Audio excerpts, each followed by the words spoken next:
आज हम समझेंगे कीवर्ड एग्जामिन को। इसका क्या मतलब होता है। तो एग्जामिन जब करना होता है हमें क्वेश्चन को, इसका मतलब होता है टॉपिक का एक्सरे करना, पूरे टॉपिक का एक्सरे करना होता है। इसका मतलब ये हुआ कि हमें उसमें what, why, how, impact and limitation, ये सारे पॉइंट डालने होते हैं और साथ में ओवरऑल असेसमेंट और लास्ट में कंक्लूजन। इतनी चीज़ें हमको उसमें शामिल करनी होती हैं। एक एग्जांपल लेते हैं। एग्जांपल है examine the impact of inflation on the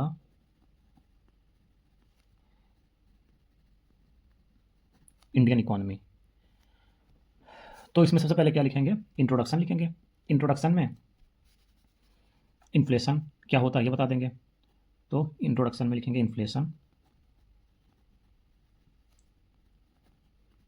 refers to a sustained increase in the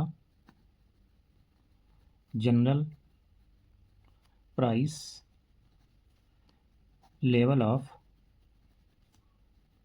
goods and services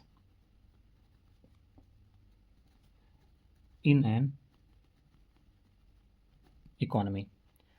तो ये हमारा वाट हो गया। अब वाई एंड हाउ को हैंडल करना है। तो cause of inflation, causes of inflation लिखेंगे। इससे वाई और हाउ हो जाएगा। कॉजेज ऑफ इन्फ्लेशन के 3 पार्ट लिखेंगे। पहले में लिखेंगे डिमांड पुल इन्फ्लेशन, दूसरे में लिखेंगे cost push inflation, cost push inflation, और थर्ड में लिखेंगे एक्सटर्नल फैक्टर। तो डिमांड पुल इन्फ्लेशन क्या होता है, डिमांड बढ़ने से जो इन्फ्लेशन बढ़ता है उसको डिमांड पुल इन्फ्लेशन बोलते हैं। तो increase in demand, increase in demand. Cost push inflation क्या होता है, प्रोडक्शन कॉस्ट बढ़ जाती है तब कॉस्ट पुल इन्फ्लेशन होता है। तो राइज इन प्रोडक्शन कॉस्ट। और एक्सटर्नल फैक्टर्स में जैसे सप्लाई चेन डिसरप्शन हो जाता है तो सप्लाई चेन डिसरप्शन की वजह से ये होता है। अब इतना हमने लिखा। अब उसके बाद में इम्पैक्ट लिखेंगे। इम्पैक्ट में दोनों इम्पैक्ट, जैसे ये लिमिटेशन है तो नेगेटिव इम्पैक्ट हो जाएगा, इसको पॉजिटिव इम्पैक्ट बना लेंगे। तो पॉजिटिव इम्पैक्ट पहले लिखेंगे। पॉजिटिव इम्पैक्ट, इन्फ्लेशन का पॉजिटिव इम्पैक्ट भी होता है। अगर इन्फ्लेशन मॉडरेट है तो यहाँ पर लिखेंगे moderate inflation can encourage production and investment by increasing profitability.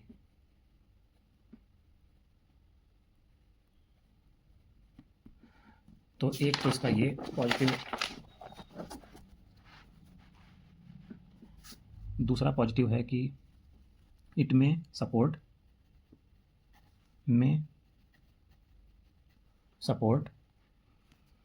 Economic growth,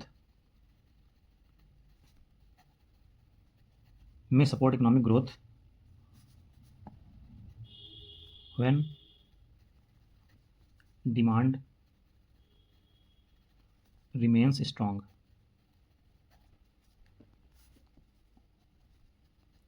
फिर नेगेटिव इम्पैक्ट, नेगेटिव इम्पैक्ट में लिखेंगे जब हाई इन्फ्लेशन होता है तो high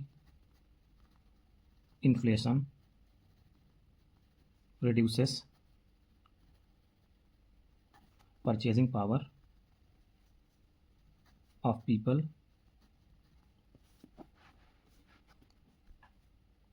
especially affecting poor and middle income groups. अभी हमने ये लिखा, इसमें एक दो पॉइंट और ऐड कर देंगे कि it reduces cost of living, it reduces household saving,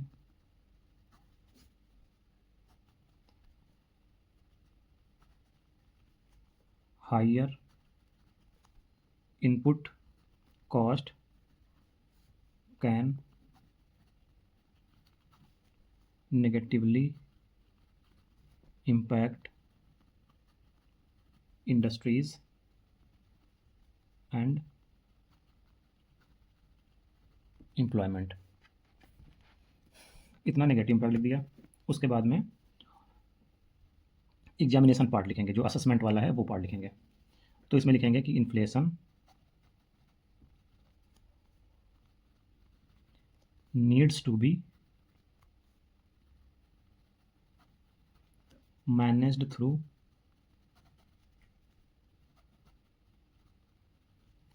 effective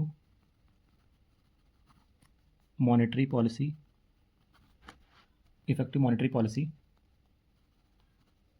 and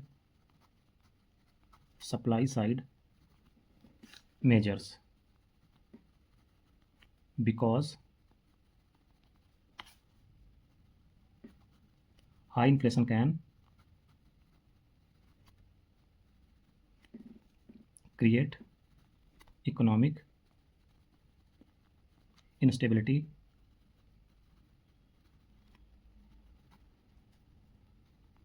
and moderate level of inflation may be a good sign for economy. छोटा सा कंक्लूजन लिख देंगे और वाइंड अप कर देंगे। तो 10 inflation has both positive and negative effects on economy. ये हो गया आंसर।